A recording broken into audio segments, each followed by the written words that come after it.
برادران ملت اسلامیہ، حاضرین بزم، اسٹیج پر رونق افروز باوقار علماء کرام، السلام علیکم ورحمۃ اللہ تعالی وبرکاتہ۔ وعلیکم السلام ورحمۃ اللہ وبرکاتہ۔ الحمدللہ الحمدللہ رب العالمین والعاقبۃ للمتقین والصلاة والسلام علی سید الانبیاء والمرسلین وعلی آلہ واصحابہ اجمعین، اما بعد فاعوذ باللہ من الشیطان الرجیم، بسم اللہ الرحمن الرحیم، فاسألوا اہل الذکر ان کنتم لا تعلمون۔ صدق اللہ العظیم وصدق رسولہ النبی الامین الکریم ونحن علی ذلک لمن الشاہدین والشاکرین والحمد للہ رب العالمین۔ آئیے بلا کسی تاخیر کے سب سے پہلے ہم اور آپ مل کر دونوں عالم کے مرکز عقیدت شہنشاہ کون و مکان آمینہ کے لال احمد مجتبی محمد مصطفیٰ صلی اللہ تعالی علیہ وسلم کے بارگاہ میں درود پاک کا ہدیہ پیش کر لیں۔ اللہم صلی علی سیدنا مولانا محمد وعلی آلہ وصحبہ وبارک وسلم اجمعین، صلاۃ و سلام علیکہ یا رسول اللہ صلی اللہ تعالی علیہ وسلم۔ حضرات، بڑی خوش نصیبی کی بات ہے کہ آج یہ محفل پاک جو ایک انوکھے پیمانے کی محفل ہے، جس کا نام بزم معلم کائنات صلی اللہ علیہ وسلم رکھا گیا ہے، روایتی جلسوں سے ہٹ کر آج کے اس اجلاس کا انعقاد کرنے کا خاص مقصد ہے دین کی تبلیغ اور دین کی بنیادی باتوں کی معلومات۔ یہی اس پروگرام کا مقصد ہے۔ اس مقصد کو پیش نظر رکھتے ہوئے اس پروگرام کا انعقاد کیا گیا۔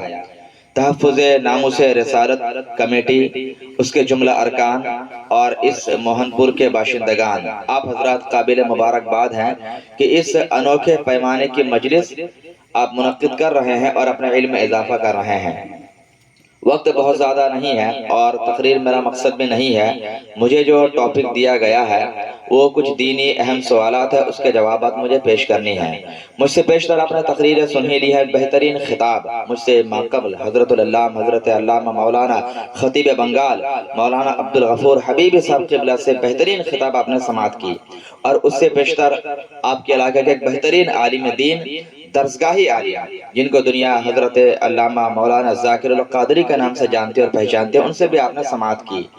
میں ان حضرات کے سامنے بہت چھوٹا ہوں، ہر اعتبار سے چھوٹا ہوں، لیکن ان حضرات کی شفقت اور محبت کے پیش نظر میں آج آپ کے روبرو حاضر آیا کہ کچھ اہم سوالات تھے، ان کے جوابات دینے ہیں، اسی مقصد کو لے کر حاضر آیا۔ دیکھیں، پہلے ایک بات کو سمجھیں، میں نے قرآن پاک کی جس آیت کریمہ کی تلاوت کی، پروردگار عالم جل مجدہ ارشاد فرماتا ہے فَاسْأَلُوا أَهْلَ الذِّكْرِ إِن كُنتُمْ لَا تَعْلَمُونَ، یعنی اے لوگو، پوچھو علم والوں سے جو تم نہیں جانتے، پوچھو علم والوں سے جو تم نہیں جانتے۔ جو مسئلہ، جو بات آپ کو نہیں معلوم ہے، وہ پوچھ لینا چاہیے ان لوگوں سے جن کو یہ بات معلوم ہے، جن کو یہ مسئلہ معلوم ہے۔ دین کے مسائل پوچھنے میں کوئی ہچکچاہٹ نہیں ہونی چاہیے، کوئی شرمندگی نہیں ہونی چاہیے۔ یہ جلسہ، آج کا اجلاس یقیناً بہت انوکھے پیمانے کا اجلاس ہے، کیونکہ اس کے فوائد بے شمار ہیں، بلکہ میں تو کہوں گا کہ جو فائدہ آپ کو 5 لاکھ کا جلسہ کرا کر نہیں ملے گا، وہ فائدہ اس مختصر سے بس میں آپ کو ملتا ہوا نظر آئے گا۔ کبھی آپ نے غور کیا، آپ نے 5 لاکھ 8 لاکھ خرچہ کر کے بہت بڑا جلسہ کیا، یو پی، بہار، کرناٹک، کہاں کہاں سے علماء اور شورا کو آپ نے دعوت دی، سب آئے، پورا رات جلسہ ہوا۔ جلسے کے بعد کبھی اپنے سینے پر ہاتھ رکھ کر آپ سوچے کہ یہ جو پوری رات ہم جگے ہیں، 5 لاکھ 8 لاکھ ہم نے خرچہ کیا، ہمیں ملا کیا؟ کبھی آپ نے سوچا ہمیں ملا کیا؟ ہمارے علم میں کتنا اضافہ ہوا؟ کیا ہم نمازی بن گئے؟ کیا ہمارے چہرے پر داڑھی کا نور آ گیا؟ اگر اتنا بڑا خرچیلا جلسہ کرنے کے بعد آپ کو پوچھا جائے اچھا یہ بتائیے وضو کے فرائض کتنے ہیں، کتنے لوگ بتا پائیں گے؟ بتائیے مجھے۔ اگر آپ سے پوچھ لیا جائے اچھا یہ بتاؤ کہ غسل کب کب انسان کے اوپر فرض ہوتا ہے، یقیناً آپ نہیں بتا پائیں گے۔ جن کو معلوم بھی ہوگا وہ پہلے سے معلوم ہے، اس جلسے کے بدولت نہیں معلوم ہوا ہے، کیونکہ آج کل جو روایتی جلسہ ہوا کرتا ہے اس میں مسائل کم اور فضائل زیادہ بتائے جاتے ہیں۔ آج جلسوں میں صرف اس چیز کو فوکس کیا جاتا ہے کہ کیسے بندوں کو جنت کا راستہ دکھا دیا جائے، جنت کا ٹکٹ دے دیا جائے، اور شارٹ کورس کر کے کیسے جنت میں داخلے کا پروانہ سنا دیا جائے، 2 4 نعرے لگوا لیا جائے، لوگ سمجھتے ہیں ہمارا جلسہ کامیاب۔ یہ جلسے کی کامیابی کی دلیل نہیں ہے۔ میرے عزیز ایک بات ہمیشہ یاد رکھیں کہ جس جلسے سے آپ 2-4 مسائل سیکھ کر نہ اٹھے وہ جلسہ کرنا بیکار ہے، وہ جلسہ ہی نہیں ہے۔ جلسہ کیا ہوتا ہے؟ جلسہ ایک جز وقتی مدرسہ ہوا کرتا ہے جس کو ہم پارٹ ٹائم مدرسہ کہہ سکتے ہیں۔ ایک فل ٹائم مدرسہ ہوتا ہے جہاں پر بچے ایڈمیشن لیتے ہیں، لینے کے بعد باضابطہ علم دین حاصل کرتے ہیں، اور ایک ہوتا ہے پارٹ ٹائم مدرسہ۔ یہ جلسے کیا ہے؟ پارٹ ٹائم مدرسہ ہوا کرتا ہے۔ جمعہ کے 20 منٹ کی تقریر ایک پارٹ ٹائم مدرسہ ہوا کرتا ہے، جس میں 20 منٹ کے اندر آپ کو آپ کے محلے کا امام اتنی قیمتی باتیں بتا دیتا ہے جو باتیں آپ کو بڑے بڑے جلسوں میں بھی سننے کو نہیں ملا کرتی ہے، یقیناً۔ تو اسی لیے اس مقصد کو سامنے رکھ کر یہ محفل پاک انعقاد کیا گیا۔ بڑے قابل مبارکباد ہمارے ماسٹر عارف بھائی اور ان کے بھائی اور یہ تحفظ ناموس رسالت کمیٹی کے ممبران کہ انہوں نے جب مشورہ کیا کہ ہمیں یہ کرنا ہے، الحمدللہ ہم نے لبیک کہا، حضرت نے لبیک کہا۔ پہلی میٹنگ ہوئی، میٹنگ کے بعد جو نام تجویز کی گئی، بزم معلمہ کائنات۔ کیوں؟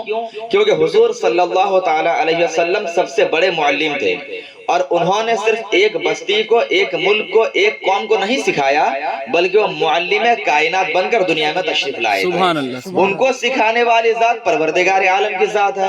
اللہ ارشاد فرماتا الرحمن علم القرآن، پروردگار عالم نے اپنے محبوب کو قرآن سکھا دیا، اور قرآن میں ساری چیزوں کا علم رکھ دیا گیا۔ تو نبی کو ساری باتوں کا علم ہے۔ اب میرے نبی نے پوری کائنات کو علم دین سکھایا، دنیا میں جینے کا طریقہ سکھایا، سلیقہ سکھایا، اسی بنا پر حضور کا معلم کائنات کہا جاتا ہے۔ تو ہم حضرات نے سوچا کہ سب سے بہترین نام ہوگا اس پروگرام کے لیے، کیونکہ اس پروگرام کا مقصد بھی کیا ہے؟ لوگوں کو سکھانا، لوگوں کو بتانا۔ تو اسی مقصد کو لے کر یہ پروگرام رکھا گیا ہے۔ اس میں آپ قطعاً یہ نہ سوچیں کہ چیخ کر چلا کر تقریریں ہوں گی اور خوب دھوم دھڑاکے انداز میں نعرے لگیں گے اور نعت شریف پڑھی جائے گی، ایسا بالکل نہیں ہوگا۔ یہ ایک درسگاہی پروگرام ہے جہاں درس کے انداز میں آپ کو کچھ باتیں بتائی جائیں گی انشاءاللہ تبارک و تعالی، تاکہ جو مسائل آپ اب تک کسی جلسے میں نہیں پوچھ پائے وہ مسائل آپ کے حل ہو جائیں۔ کیونکہ ہو نہ ہو ہر آدمی کے دل میں دماغ میں کوئی نہ کوئی سوال ضرور ہے۔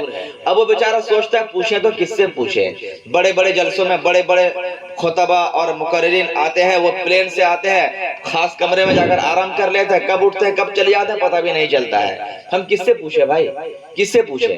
تو اسی پوچھنے کے لیے اس مجلس پاک کا انعقاد کیا گیا ہے۔ بہرحال وقت زیادہ نہیں ہے، حضرت نے کچھ سوال مرتب کیے ہیں، عوامی سوالات ہیں۔ اچھا ایک بات اور آپ کو بتا دوں کہ یہاں جو سوالات اور آپ کی تعلیمات کا آغاز کیا جائے گا، فقہ حنفی کی مشہور معروف کتاب بہار شریعت، جو فقہ حنفی کے انسائکلوپیڈیا والی کتاب ہے، اس کتاب کے ترتیب کے حساب سے ہم نے یہاں چیپٹر باندھا ہے۔